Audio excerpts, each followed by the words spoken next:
The night Daniel's mother pulled her hand away from mine across the dinner table, I knew something had shifted. It wasn't dramatic.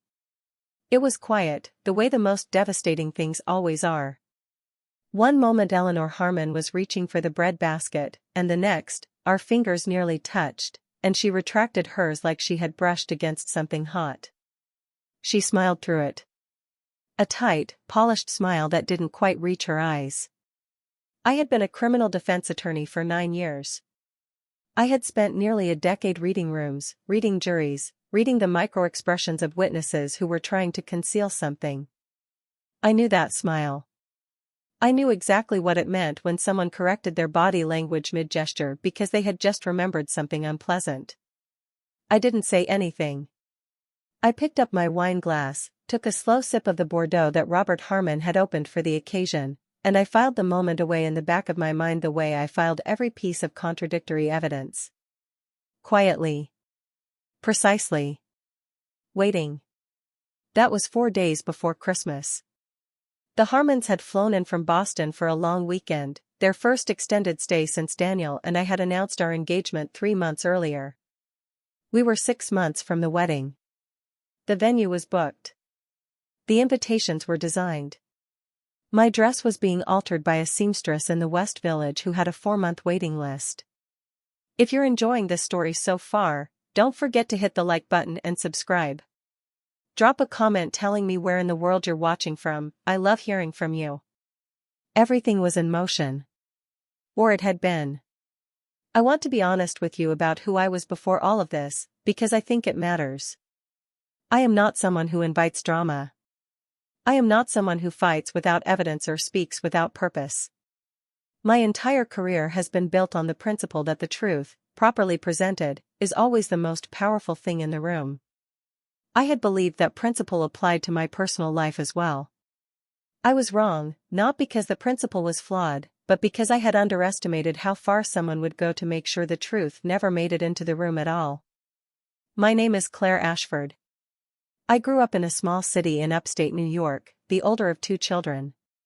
My father, Gerald, was a high school history teacher who spent his evenings reading court transcripts the way other men read sports statistics.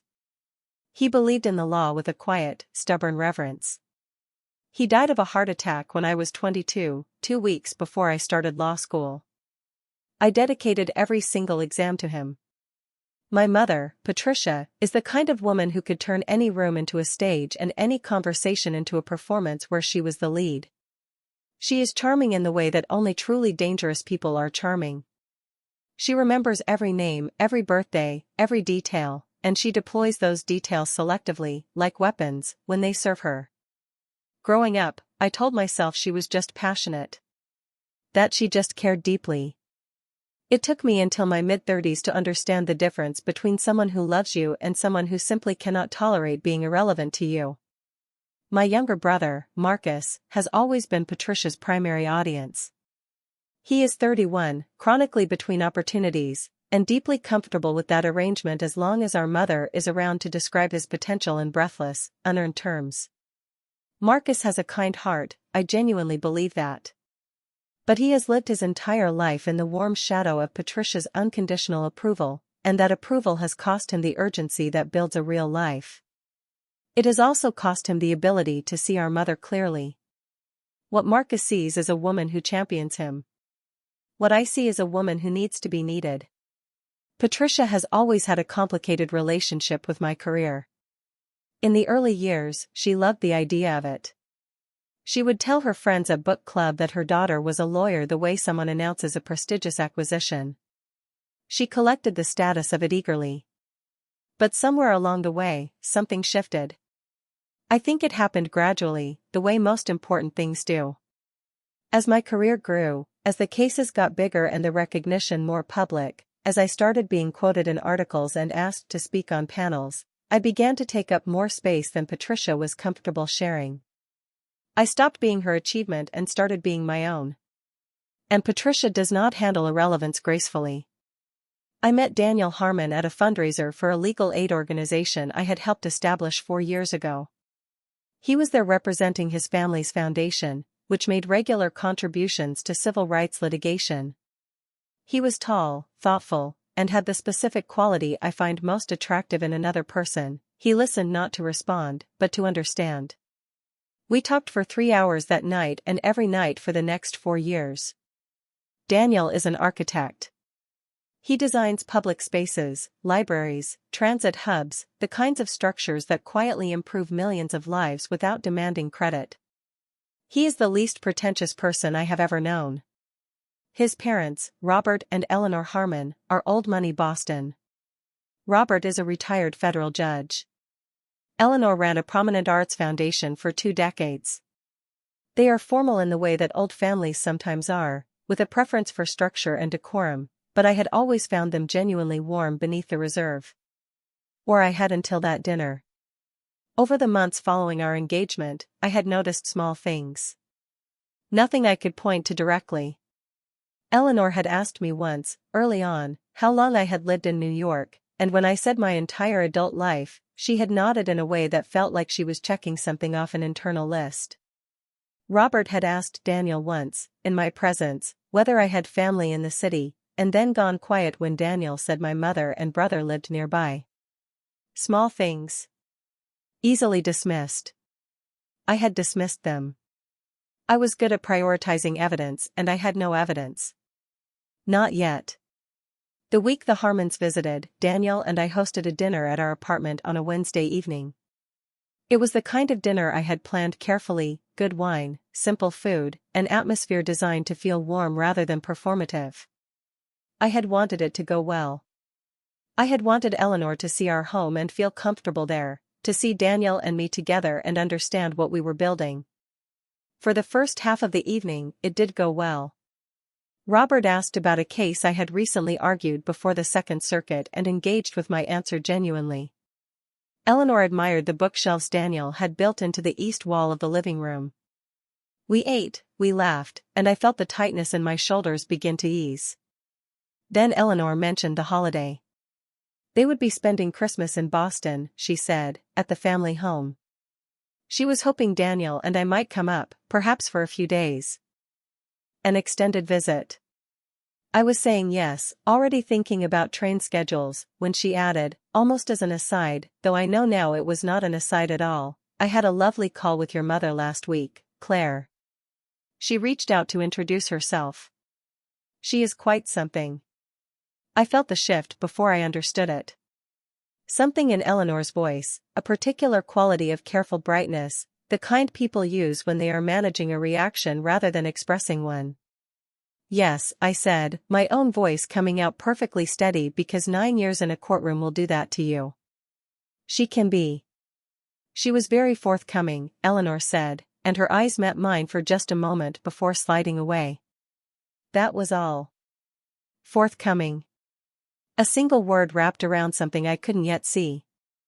Robert smoothly changed the subject. Daniel was refilling glasses and hadn't caught it. But I had.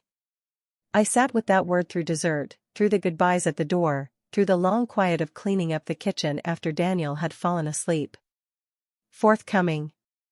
My mother had called Eleanor Harmon, the mother of the man I was going to marry, a woman I had been carefully, intentionally building a relationship with, and she had been forthcoming. I stood at the kitchen sink with the water running and I felt something cold settle into the center of my chest. Not panic. Not anger. Not yet. Just the calm, precise recognition that something had been done to me, and I did not yet know the shape of it. I called my mother the next morning from my office, before my first meeting. I told her Daniel's parents had mentioned her call. I kept my voice light, casual, as though I were simply making conversation. Oh, she said, her own voice carrying that particular lift of satisfaction she gets when she believes she has done something clever. Yes, I wanted to introduce myself. It's important for the families to know each other. I thought Eleanor seemed lovely. She did? She was very gracious. We had quite a long conversation. What did you talk about? The usual things, Patricia said breezily. The wedding, the families. Getting to know each other. And she left it at that. And I, fool that I was, let her. I told myself that my mother had simply done what mothers do. That she had been clumsy, perhaps overeager, but not malicious. I told myself this even though I had 17 years of evidence to the contrary. I told myself this because I wanted it to be true, and because the alternative was something I was not yet ready to look at directly. Christmas in Boston arrived. Daniel and I took the train up on December 22nd. The Harmon house was a federal-style townhouse in Beacon Hill, tall and austere and beautiful, with original fireplaces in every room and the kind of accumulated quiet that belongs only to old houses that have absorbed generations of real life. Eleanor met us at the door. She was gracious. She was warm. She was everything I expected her to be, and yet, from the moment I walked inside, I could feel it. The slight extra formality in how she addressed me. The way Robert shook Daniel's hand with one firm grip and then turned to me with something that looked like consideration, a lawyer's word, the kind you use when you are still deciding. I was a guest in their home and I was being evaluated. Not welcomed. Evaluated. That first evening, we sat by the fire after dinner and talked. It was comfortable enough on the surface, but I noticed the way Eleanor's questions to me had a particular quality, a thread of verification running beneath them. Where did you go to law school? How long had I been at my current firm? Had I always practiced criminal defense? Each question plausible on its own, and yet together they formed a pattern I recognized from depositions, the pattern of someone building a case for what they already believe, looking for the contradiction that will confirm it. On Christmas Eve afternoon, Daniel took his father to pick up wine, and I offered to help Eleanor in the kitchen. We worked alongside each other for a while, comfortable enough in the rhythm of it, and then Eleanor set down her knife and turned to me. She did not look angry. She looked troubled. And that was worse. Claire, she said. I want to ask you something directly, and I hope you'll understand that I'm asking because I care about my son. Of course, I said. My hands were still. My voice was steady. Whatever your mother shared with me, she began, and then stopped herself, seeming to reconsider her phrasing. She seems to believe that there is something in your past that you haven't disclosed to Daniel. Something significant. The kitchen was very quiet. I could hear the faint sound of traffic from the street outside, the ticking of a clock somewhere in the house. I set down my own knife. I looked at Eleanor directly, the way I look at a witness when I need them to understand that I see them completely. What did she tell you? Eleanor pressed her lips together briefly. She said that you had been arrested. She said it happened when you were in law school. She said you'd managed to have it expunged but that it was a matter Daniel deserved to know about before he committed his life to you. She paused. She said it was for fraud. I held Eleanor Harmon's gaze for a long moment. And I want to be precise about what I felt in that moment, because it matters. I did not feel humiliated. I did not feel frightened. What I felt was a clarity so absolute it was almost physical, like a lens snapping into sharp focus. My mother had called this woman, this careful, patrician woman who loved her son and wanted to protect him, and she had told her that I was a fraud. Not metaphorically. Literally. She had manufactured a criminal history for me, complete with details, an arrest, a law school timeline, an expungement, and delivered it with the forthcoming warmth of a woman simply looking out for her future son-in-law's family. I am a criminal defense attorney, I said. My voice was very quiet. I have been admitted to the New York State Bar for 9 years. Eleanor, I want to ask you something in return, and I need you to think carefully before you answer. Did my mother offer you any evidence? Any documentation? Any source beyond her own word? Eleanor blinked. No, she said slowly. She didn't. She was just so certain. I nodded. I understand, I said. And I'm going to ask you to give me 48 hours. Not to explain myself, because I don't owe an explanation for something that never happened. But to show you what the truth looks like when it is properly documented. I picked up my knife and went back to chopping vegetables, and Eleanor stood very still beside me for a moment, and then she did the same. We did not speak of it again that evening. But I could feel the shape of what my mother had done settling over the whole house like a weather system, quiet and cold and very, very deliberate. I did not tell Daniel that night. I lay awake beside him listening to the old house settle around us, and I made a decision. I was going to handle this exactly the way I handled everything that mattered. Methodically. Precisely. And with absolute, irrefutable documentation. My mother had made one critical miscalculation. She had lied about a criminal record to a woman whose family had spent decades in the legal system, about a woman who happened to be an attorney. She had invented a history that, if it existed, would be a matter of public record, would have prevented my bar admission, would be verifiable by any competent search. She had chosen the one lie that could be dismantled completely by the very career she had always claimed not to understand. She had also forgotten something else. She had forgotten that I keep records. I keep records the way my father taught me to keep records, everything dated, everything sourced, everything filed. I had years of Patricia's behavior documented, not because I had planned to use it, but because documentation is simply how my mind works. I had the text where she told me she couldn't afford to travel to my law school graduation and then posted photos of herself at a spa that same weekend. I had the voicemail where she told a mutual family friend that I had only gotten my job because of affirmative action. I had the email thread from 3 years ago where she told Marcus that Daniel was probably using me, that a man from that kind of family doesn't marry a woman like me for real reasons. I had all of it. And now she had walked into my arena. On Christmas morning, while Daniel and his father made coffee in the kitchen and the smell of pine and wood smoke filled the old house, I sat in the guest bedroom with my laptop open and I began to build the file. I requested an official background check on myself through the state's public access portal, the same portal any member of the public could use. I pulled my bar admission records, which are public documents, and which include the character and fitness review that every single attorney must pass before being licensed, a review that examines, in exhaustive detail, every arrest, every charge, every interaction with law enforcement in an applicant's history. Mine contained nothing. Because there was nothing to contain. I pulled 3 years of performance reviews from my firm. I pulled the letter of commendation I had received from a federal judge the previous spring. I pulled the profile that a national legal publication had run on me 8 months ago, the one that included a detailed account of my background and career trajectory.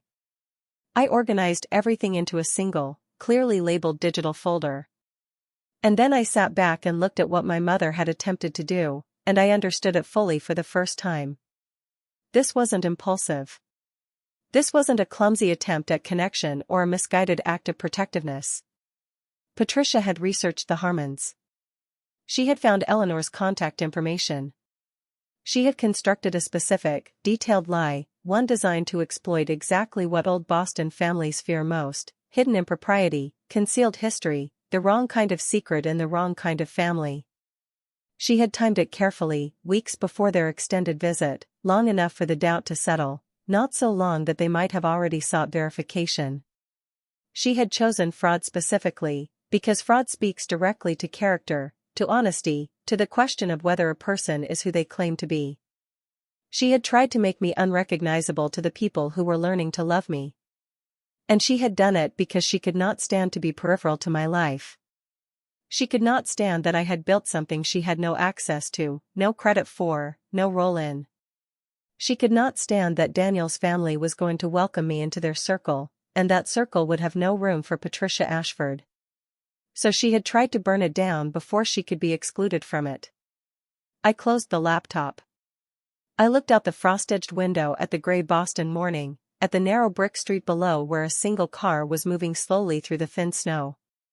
I thought about my father, about the way he used to say that the truth, properly presented, is the most powerful thing in the room. I thought about how I was going to walk downstairs in a few minutes, pour myself a cup of coffee, and spend Christmas Day with the man I loved and his family, carrying this knowledge quietly inside me, because now was not the time and this was not the place. But I thought about Eleanor's face in the kitchen, the troubled look that was really the look of a woman who had been handed a poison and hadn't yet realized it was poison, and I knew that the time was coming. I knew that my mother had set something in motion that she did not understand she had set in motion. She thought she had whispered something into Daniel Harmon's ear. What she had actually done was hand me a case. And I had never lost a case I chose to take seriously. We came home from Boston on December 27th. The train ride back to New York was 3 hours and I spent most of it staring out the window at the gray winter landscape while Daniel read beside me, his shoulder warm against mine, completely unaware of what I was carrying. I had made a decision not to tell him yet, not because I was protecting him, but because I needed to be certain of every variable before I introduced this into our relationship. I had seen what happens when people are confronted with ugly information about their families before they have had time to process it. They defend first. They grieve later. I wanted Daniel in a position to see clearly, and that meant I needed the picture to be complete. It was not complete yet. Patricia had not finished. I knew this the way I know when a witness is still withholding. There is a particular energy to a lie that has not yet fully landed, a restlessness to the person who told it, because the liar always wants to know if it worked. She would make contact. She would find a way to check whether the seed had taken root. She did it on December 29th. She texted me. Just checking in, darling. How was Boston? How are the Harmons? Did you and Eleanor have a chance to connect? I stared at that text for a long time. Connect. She wanted to know if Eleanor had said anything. She wanted to know if I knew. I typed back, Boston was lovely. The house is beautiful. We had a wonderful time. Nothing in my message that would tell her anything. But I watched the 3 dots appear and disappear 3 times before she responded, that's wonderful. We should have lunch soon.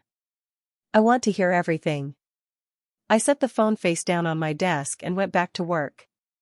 She had not gotten what she needed from that exchange. And I knew, with the certainty of someone who has cross-examined hundreds of anxious people, that she would try again. She tried again on January 2nd. She called, not texted. I let it go to voicemail. Her message was warm, breezy, a performance of casual maternal interest. She mentioned that she had run into a colleague of mine, a woman named Diane who worked in my building's other practice group, at a holiday party. She mentioned it the way you mentioned something innocuous. Oh, and I ran into Diane Morell at the Hendersons' party. We had the loveliest chat. You know how small this city is. I played the voicemail twice. I opened my contacts and found Diane Morell's number. Diane and I were not close friends, but we were friendly, the kind of colleagues who exchange books and have coffee a few times a year. I texted her directly, Hey Diane, Happy New Year. My mother mentioned she saw you at the Hendersons. Just wanted to say hi. Diane responded within minutes. Happy New Year. Yes. Your mom is a character. She talks about you constantly. I wrote back, in a good way, I hope. Diane took a moment to respond. Then, of course. Well, she mentioned you'd been going through something difficult. Something from your past. She seemed worried. I said I was sure you were fine. I set the phone down very carefully on my kitchen counter. Then I picked it up again. Something from your past. Patricia was not confining this to the Harmons. She was spreading it. She had deployed the same story, or a version of it, to a colleague of mine at a professional holiday party, framed not as accusation but as maternal concern. The worried mother. The thing about a worried mother is that her worry becomes the story. Nobody remembers the specific allegation. They remember that your mother was worried. They remember the shadow. I made a list. I needed to know exactly how far she had gone before I moved. I spent the next 4 days making careful, quiet inquiries. I called 3 people I trusted. I asked each of them, as casually as I could manage, whether they had heard anything unusual. 2 of them had not. The third, my closest friend from law school, a woman named Priya who now worked at a DC firm, told me that she had received an email. From Patricia. An actual email, subject line, checking in about Claire. in which my mother had written, in the language of a woman sick with worry, that she was concerned about me, that there was something in my history she feared might surface at the worst possible moment, that she hoped Priya, as a friend, would be able to offer me support when the time came. Priya had not responded to the email. She had saved it. She forwarded it to me the moment I explained what was happening. I read it in my office with the door closed. The email was masterful in the specific way that only truly experienced manipulators can be masterful. It contained no explicit accusation. It contained only implication, concern, and the powerful suggestion that there was something to know. It was constructed so that anyone who received it would fill in the blank themselves. And the blank they would fill in, given the tone, given the context of a worried mother reaching out to her daughter's friends, was something serious. Something shameful. I printed the email. I added it to the file.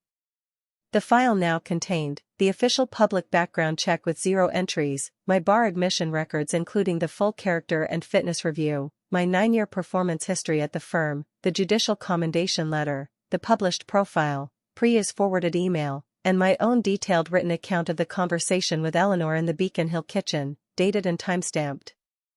I was a criminal defense attorney. I understood the difference between a file that suggests and a file that proves. My file proved. If you're hooked on this story, make sure to subscribe and turn on notifications so you never miss an upload. Your support means everything and helps me bring you more emotional stories like this one. The engagement party had been planned for the 3rd Saturday of January. It was Daniel's idea, originally, a casual gathering at our apartment, close friends on both sides, his parents flying down from Boston for the occasion. 50 people, roughly. Good wine, caterers, an evening designed to celebrate the fact that 2 families were becoming one. I had been looking forward to it.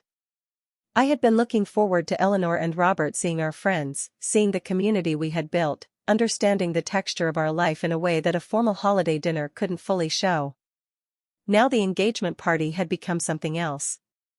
I had made my decision on the train back from Boston. I had refined it over the 2 weeks since. Patricia would be at the party. I had invited her, I had to, because not inviting her would have been a provocation I wasn't ready to make, not yet. She would be in a room with Eleanor and Robert Harmon, with Priya, with Diane, with the partners from my firm I had invited, with the colleagues and friends who formed the actual record of my life. And I was going to let her speak first. That is the thing about confrontations that most people get wrong. They rush toward them. They want the release of the confrontation before the moment is right. I had learned to wait for the moment when the other person was at maximum confidence, when they believed the advantage was theirs, because that is when the reversal does the most damage. Not to wound. To illuminate. Patricia arrived at the party at 7:15, 20 minutes after the official start time, late enough to make an entrance, not so late as to seem rude. She was dressed beautifully. She has always dressed beautifully. She kissed me on both cheeks and pressed a cold hand against my face and told me the apartment looked stunning. She was performing. I could see the performance clearly now in a way I had spent my life refusing to see. I smiled, took her coat, and introduced her to the nearest cluster of guests. I watched her move through the room. She was magnetic and deliberate. She found Eleanor Harmon within 8 minutes. Of course she did. I tracked this from across the room while maintaining a conversation about appellate procedure with one of Daniel's architect colleagues. I watched Patricia and Eleanor. They stood close together near the window, and Patricia was doing what she does best, she was performing intimacy. The conspiratorial lean, the hand briefly touching Eleanor's arm, the expression of warmth laced with something that read, from a distance, like shared understanding. Eleanor's face was carefully neutral. Robert, who had come to stand beside his wife, was watching Patricia with the particular stillness of a man who spent 30 years on the federal bench and learned to listen beneath what people say to what they mean. I made my way across the room slowly. I stopped to speak with Priya, who was already there, already watching, her expression quiet and alert. She knew the general shape of what was happening. She had offered, when I told her, to be present and willing to speak if needed. I had thanked her and said I hoped it wouldn't come to that, but I wanted her to understand what was in the email she had forwarded. She understood. I moved closer to where Patricia stood with Eleanor and Robert. I was near enough to hear now, though not close enough to be part of the conversation. My mother was speaking in that particular register, intimate, concerned, the register of a woman reluctantly sharing something she wishes she didn't know. Daniel is a wonderful man, she was saying. I am so glad Claire found someone with such a solid family. Lord knows she has needed stability. She paused in the practiced way of someone who has paused in the same place before. Eleanor, I want you to know, whatever you may have heard, whatever concerns came up when we spoke before, I hope it hasn't cast any kind of shadow. I just feel so protective of her. Even when she makes it difficult. Eleanor's eyes moved over Patricia's shoulder and found mine. And in Daniel Harmon's eyes, this reserved, careful woman who had been carrying a poison for 3 weeks, I saw something shift. Because Eleanor was perceptive enough to understand what she was watching. She was watching my mother, in my apartment, at my engagement party, referencing the lie she had told about me while standing 3 feet from me, performing concern in a room full of my friends and colleagues. Eleanor looked at Patricia. She looked at me. And I could see her understanding arrive. Not of the specific details, those were coming, but of the nature of what had been done. She saw, in one sustained look, the architecture of it. I stepped forward then. I said, Mom. Patricia turned. Her expression was perfect, open, warm, the picture of a delighted mother at her daughter's party. Oh, darling. I was just telling Eleanor how proud I am of you. I know, I said. I heard. I looked at Eleanor. I looked at Robert. I looked at Daniel, who had come to stand at my side, who had noticed the stillness around us and moved toward me the way he always did when something mattered. I had printed the documents that afternoon and placed them in a slim manila folder.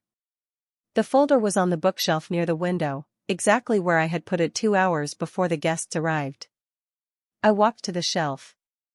I picked up the folder.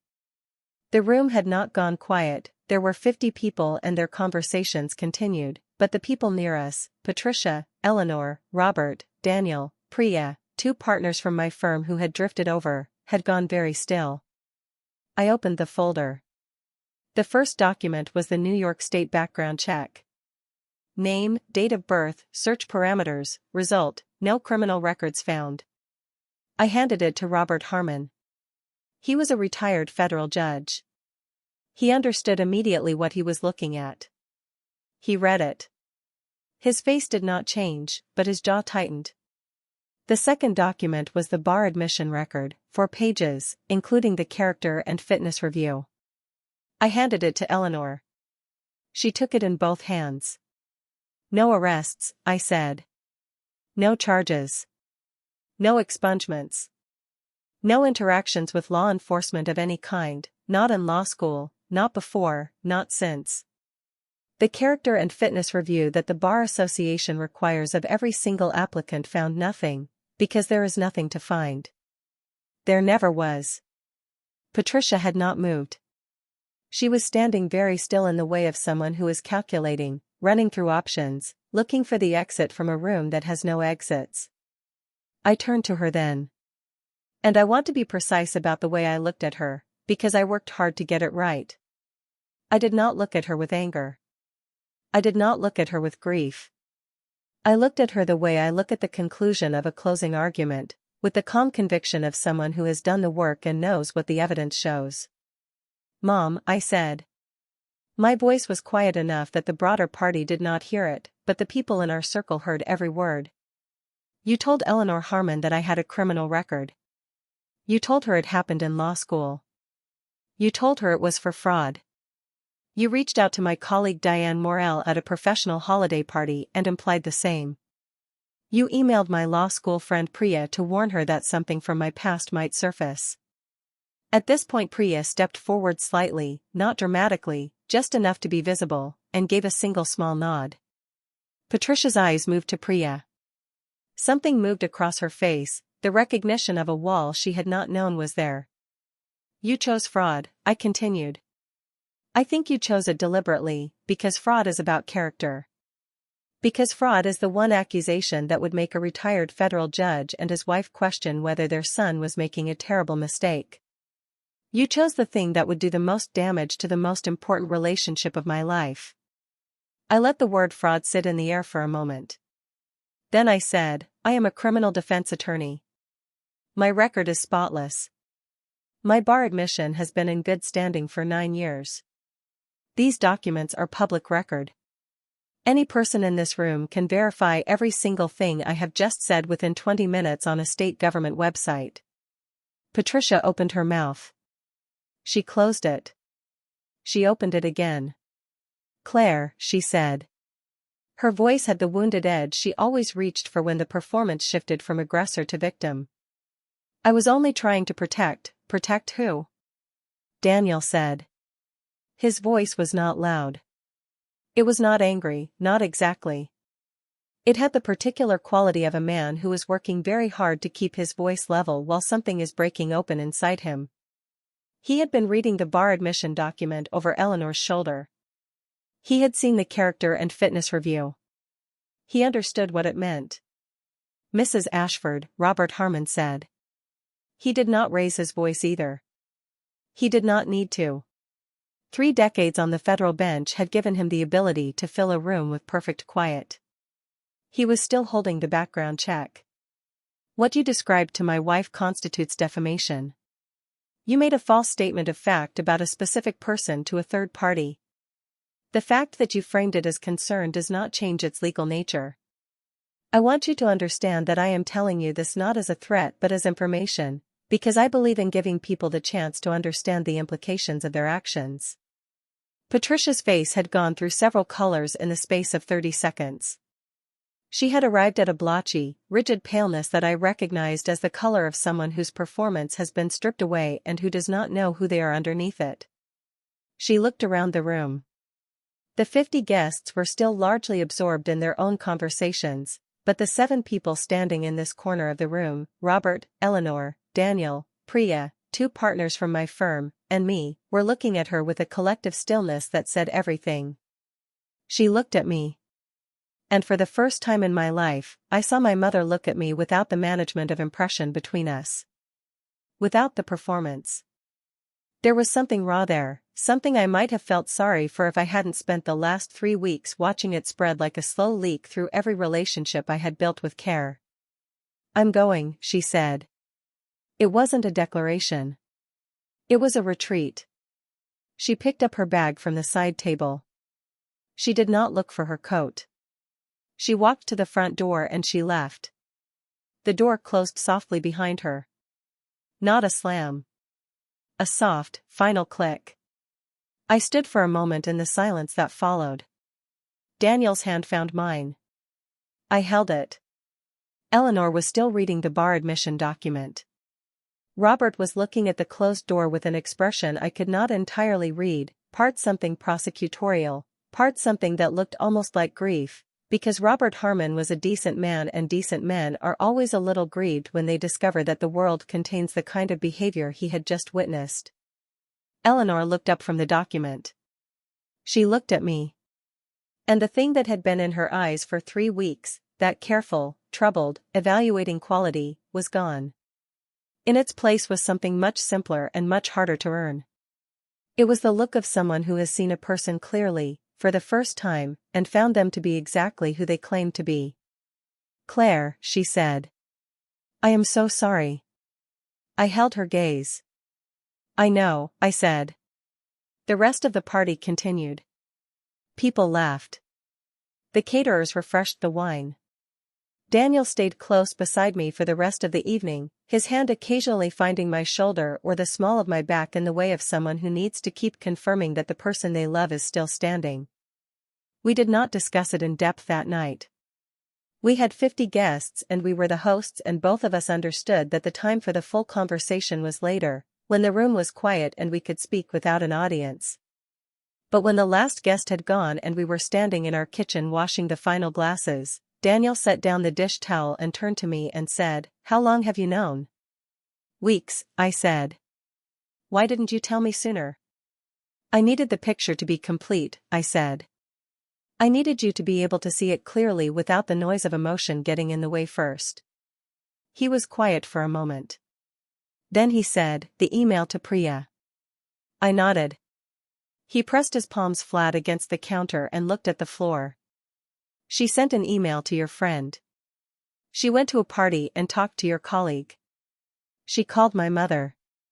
He was cataloging it the way I had cataloged it, watching the shape of it become visible. I know, I said. He looked up at me. What do you need? That was the question. Not what do we do, not what happens now, but what do you need?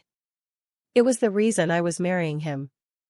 I need her to understand what she did, I said. Not for an apology. I don't think she's capable of a real one. But I need her to understand that this is the end of a particular arrangement. I need her to know that she used the wrong weapon this time. He nodded slowly. And the Harmons? They have the documents, I said. Robert knows the legal implications. Whatever they do with that is their decision. He leaned over and pressed his forehead against mine. She underestimated you, he said. Everyone always does, I said. The fallout came in waves, the way fallout always does. The first wave was Patricia herself.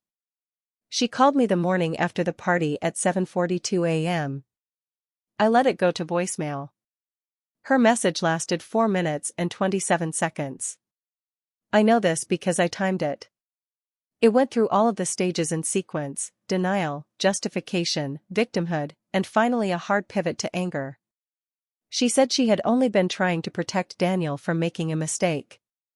She said I had embarrassed her in her own daughter's home. She said that I had always been like this, that I had always been cold, that I had always needed to make her look bad. Then she said the thing she always eventually said when the other options were exhausted: I am your mother. You owe me better than this. I saved the voicemail to a clearly labeled folder and set the phone down. The second wave was Eleanor. She called me the following Tuesday, in the early afternoon, and her voice was different from every version of it I had heard before. It was quieter. Less managed. She said she had spoken with her husband at length.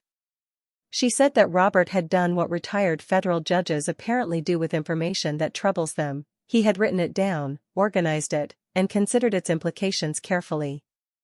She said they wanted me to know that the documents I had presented were not necessary, that they would have believed me, that she was ashamed it had taken the tangible proof to make her examine her own assumptions more carefully. She said, I received a phone call from a woman who presented herself as a concerned mother, and I let that presentation override my own 9 months of knowing you. That was my failure, not yours. I will not make it again. I said thank you. I meant it.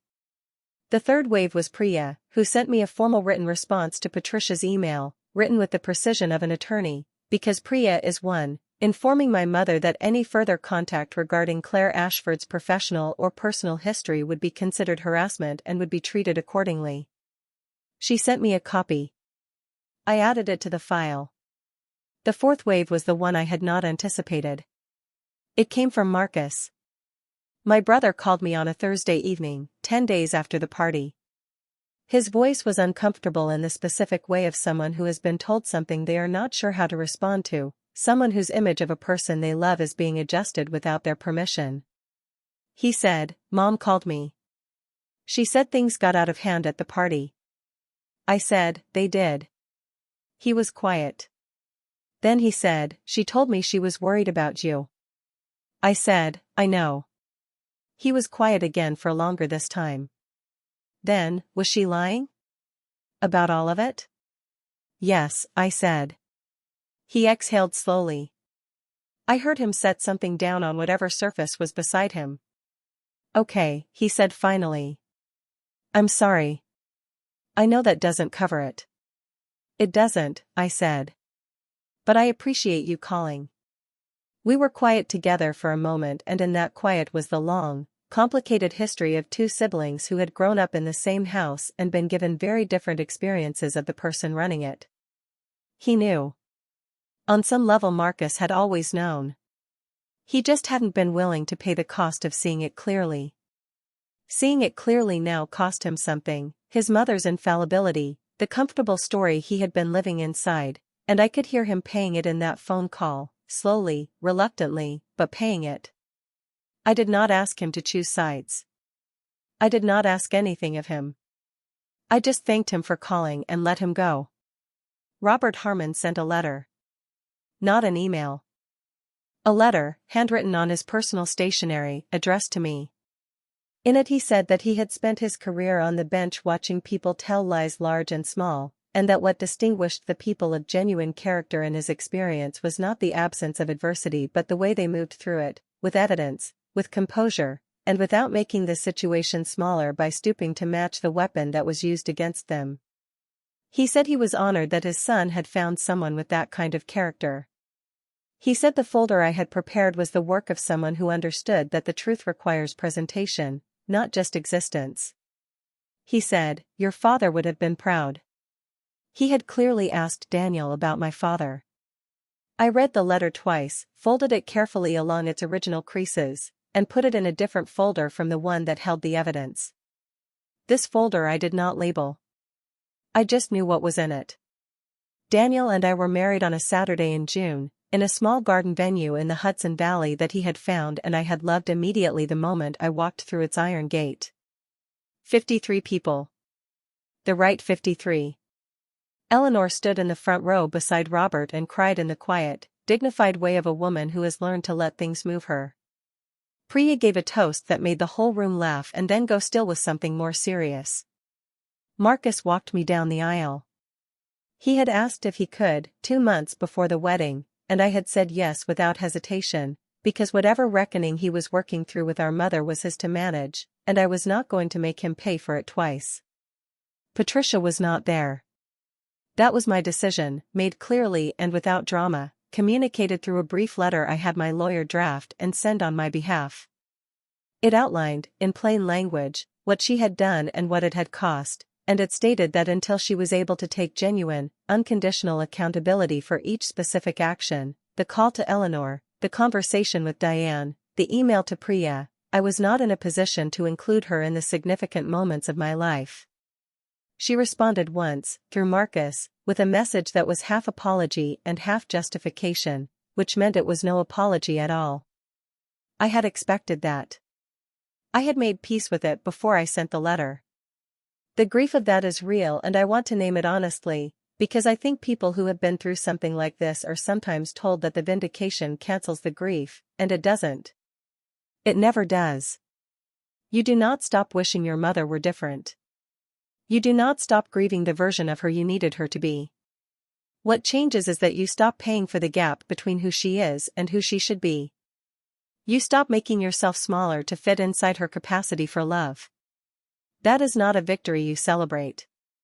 It is a loss you learn to carry differently, a weight redistributed so it no longer pulls you off balance.